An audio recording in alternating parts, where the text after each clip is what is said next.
மாணவர்கள் அனைவருக்கும் வணக்கம். காமராஜர் பயிற்சி மையம் திருச்சி. மாணவர்கள் இன்று ரொம்ப ஆவலோடு போயிட்டு சப் இன்ஸ்பெக்டர் ஆஃப் போலீஸ் எழுத்துத் தேர்வு எழுதிட்டு வந்துட்டீங்க. தேர்வு முடிவடைந்தது. மாணவர்கள் மத்தியில் ஒரு பெரிய அதிருப்தி இருக்குது. அது நம்ம பயிற்சி மையத்திலையும் மாணவர்கள்கிட்ட தெரிஞ்சுக்கிட்டோம்.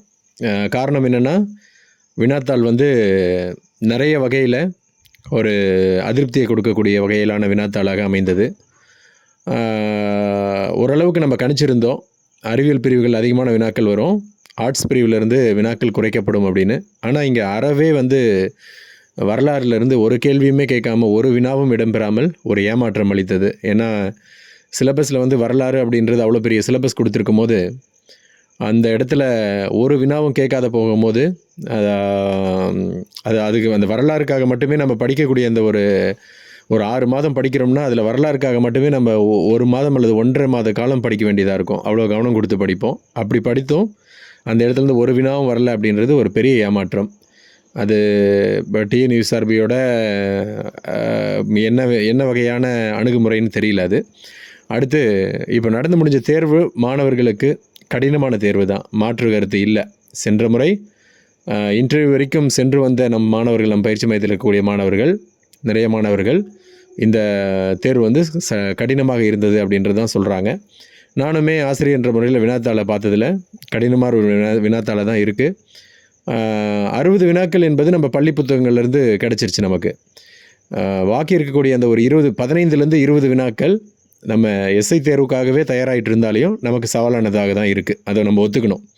ஸோ இது நம்ம 2022-23ஆம் ஆண்டை போல் ஒரு கட் ஆஃப் நம்ம அந்த அளவுக்கு நம்ம எதிர்பார்க்கக்கூடிய தேர்வாக இது இல்லை. அதனால் கட் ஆஃப் பின்னாடி பேசுவோம். ஆனால் இப்போதைக்கு ஆன்சர் கீ கொடுத்துருக்கேன். இதிலிருந்து பொதறிவு பிரிவில் எதுவும் மாற்றம் ஏற்படாது.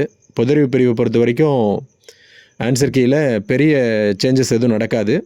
ஆனால் ஒரு 2 வினாக்கள் உங்கள் மாணவர்களுக்கு அது ஆன்சர் மாறலாம் அல்லது நம்ம கேட்கணும்.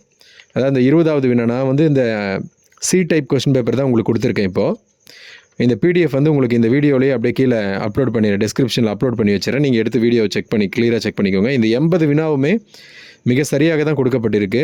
ஆராய்ந்து எங்கெங்கேருந்து விடை இருக்கோ அதெல்லாம் எடுத்து கொடுத்துருக்கேன். இருந்தும் இந்த 20வது வினா பாருங்கள். இந்திய மக்கள் தொகை கணக்கெடுப்பு 2011 படி இந்தியாவின் எழுத்தறிவு விகிதம் கேட்குறாங்க இல்லையா?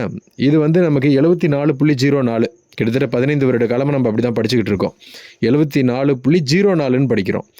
அப்படின்னு இருக்கிற இடத்துல இங்கே 75%, 74 கொடுக்கல, 75 கொடுத்துருக்காங்க. நம்ம ரவுண்ட் பண்ணி கூட போட முடியாது. 74.04 நம்ம ரவுண்ட் பண்ணியும் போட முடியாது. 74 கொடுத்துருந்தாங்கன்னா சரி, 75 தான் இருக்குது. அப்படிங்கும்போது 75 ரவுண்ட் பண்ணி போடணும்னு அவசியம் இல்லை. ஏன் 73 கூட போடலாம். 74 இல்லாததுனால நம்ம இதை ஆல் கரெக்ட் கேட்கலாம் இந்த கொஷினை. அடுத்த வினா 25வது வினா. அதாவது நாடாளுமன்ற குழுக்களில் நிரந்தரமான குழு எது அப்படின்னு சொல்கிறாங்க இல்லையா? இந்த நாடாளுமன்றம் மூலமாக அமைக்கப்படக்கூடிய குழுக்களில் 2 வகை சொல்லுவோம்.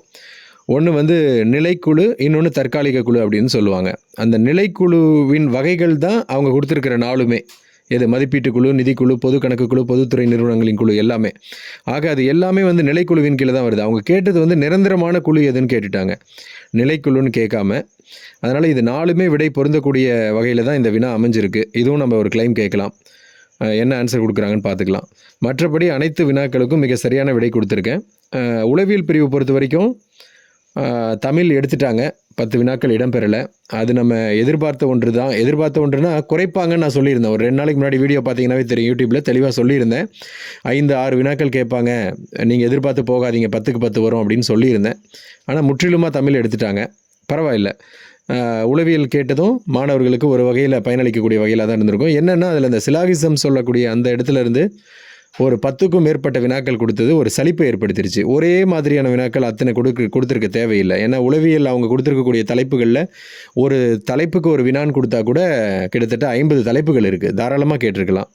இருந்தும் அந்த சிலாகிசம் கேட்டதுனால மாணவர்கள் மத்தியில் ஒரு நேர விரயம், அது அது அந்த வினாக்களுக்கு வந்து அது அது என்ன ஒரு தாக்கத்தை ஏற்படுத்திடுதுன்னா, மாணவர்களுக்கு தொடர்ந்து அதே மாதிரி வினா ஒரு 10லிருந்து 12 வினா இருக்கும்போது, அதற்கு விடையளிப்பது என்பது ஒரு நேர விரயத்தை ஏற்படுத்துது.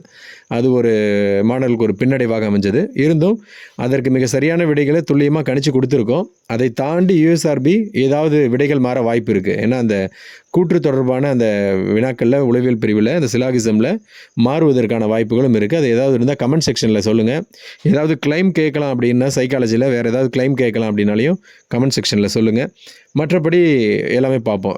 இந்த வீடியோ வந்து முழுக்க முழுக்க ஆன்சர் கீ குடுக்குறதுக்காக தான். ஆனா கொஞ்சம் நேரம் ஆயிடுச்சு.